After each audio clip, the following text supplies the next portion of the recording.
All right, hi everyone. Today we're going to talk about once you've finalized your thumbnail, meaning you've drawn all of your thumbnails and you've chosen which one you think is the most successful, then you're going to set up your still life according to that thumbnail.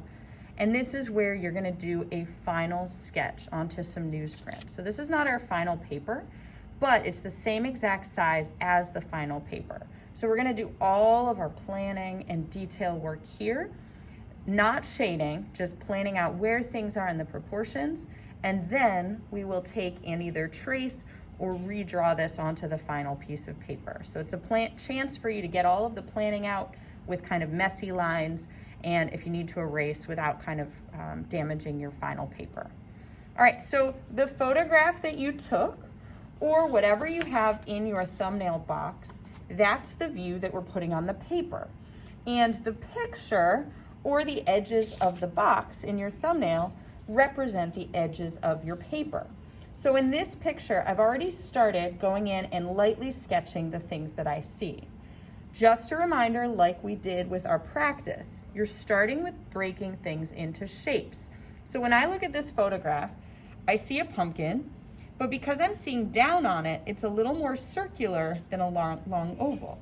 So I'm placing that pumpkin just as an oval or a tall, maybe a short circle in there. I'm also looking at things like where my paper cuts off the edge of the page. So this is a nice triangle. It's longer than it is tall, so I can sketch that shape into my composition as well. I've sketched in my other shapes as well. Now it's a good time for me to start checking sizes and locations in my picture. So one of the things that I can do is if I have this photograph that I'm working from, I can draw a line down the center of the picture. And what you may notice is my white pumpkin touches the center. Same thing with the edge of this gourd. So when I go to my paper and I make a mark at the center, that tells me that my pumpkin needs to come over just slightly more, and the gourd needs to come over slightly more. Because this is just a quick sketch, it's not a huge deal at this point for me to go and move things over.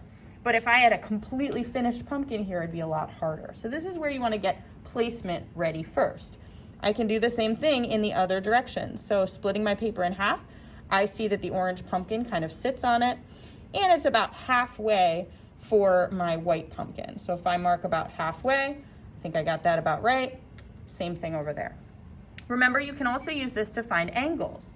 So I can hold my pencil up, stretch out my arm, close one eye.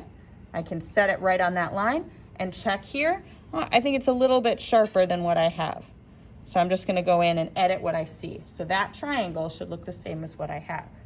Remember, you can also use it to compare your measurements. So if I want to see how big the white pumpkin is compared to the orange pumpkin, I can stretch out my hand, put the tip of the pencil on one side of the pumpkin. I know it looks a little off for you. There we go with my thumbnail. On the other side, now I've got the width of the pumpkin.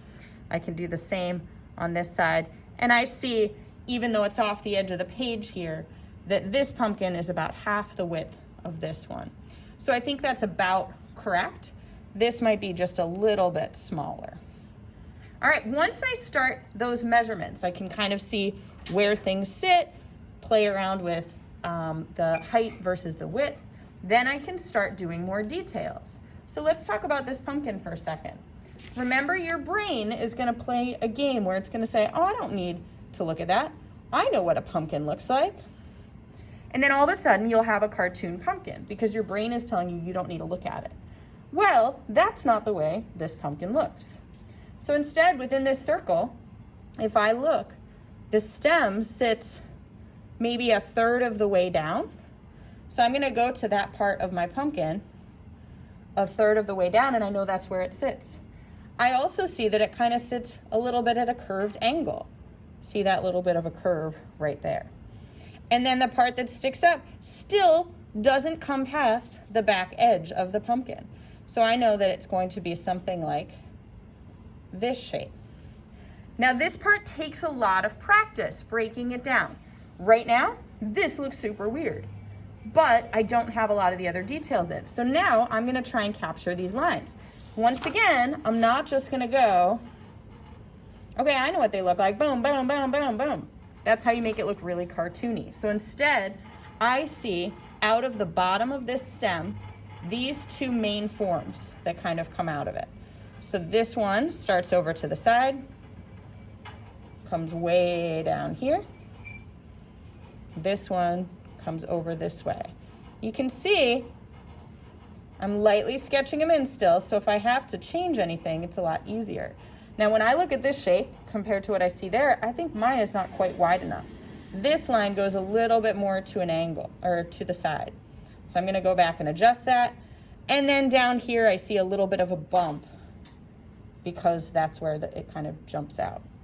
All right, so for me, that's enough. I can move on to my next bump, and I notice they get smaller and smaller as they go around. So I would slowly start placing those in. It's worth it to slow down and try and get the pieces as accurately as you possibly can here, not with shading, but just with your line drawing, so that you are ready to take that and move on to your next piece.